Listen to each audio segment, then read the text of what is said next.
In this lesson we're going to continue to look at how to pass the unit assessment for relationships. So question 4, solve the following system of equations algebraically. So this is a simultaneous equations question, and in simultaneous equations what you have to do is try and make either the a's the same value or the b's the same value. In this case I'm going to make the b's the same value.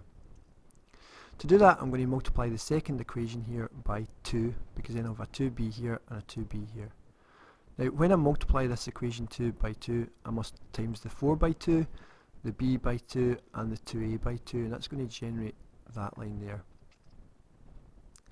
Now because I'm comparing this equation to the one at the top, I'm going to rewrite the one at the top underneath it, just so they're next to each other. Now we have a decision to either add the two equations together or subtract them. When there's a plus and a minus, you add the two equations together, because then the b's will cancel out. If you add plus 2 and negative 2, you'll get 0. So the b's cancel out, and what you're left with is 9a equals 18. And if you finally divide by 9, you're going to get a equals 2. Now you can substitute the 2 into either equation. I'm going to sub it into equation 1 just because they are both pluses, and sometimes it's easier when an equation has pluses to sub in. So we're doing 5 lots of 2 to start, plus 2b equals 10. So I'm just putting the 2 in up here. 5 times 2 plus 2b equals 10. 5 times 2 is 10. So 10 add 2b is 10. And if you take away the 10 from both sides, you'll get 2b is 0. And if you divide 0 by 2, you just get 0. So the answer is a is 2, b is 0. And you can check it in the second equation. If you sub 2 in here, you're going to get 4. And if you take away nothing from 4, you get 4. That works.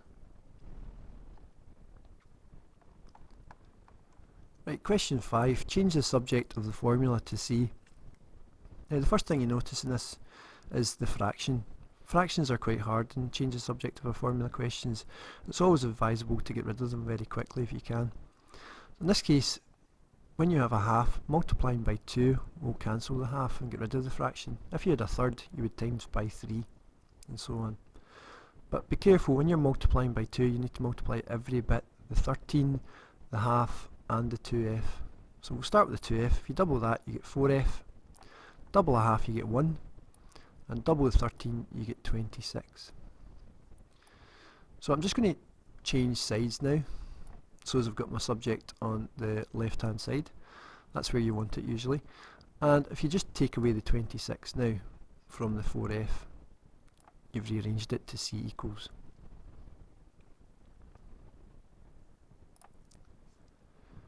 Okay, finally we'll look at question 6.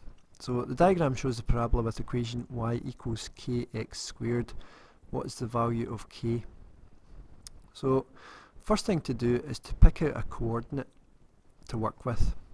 So you can pick the coordinate at the top here, the one down here, or the negative ones. I wouldn't bother, they make it harder.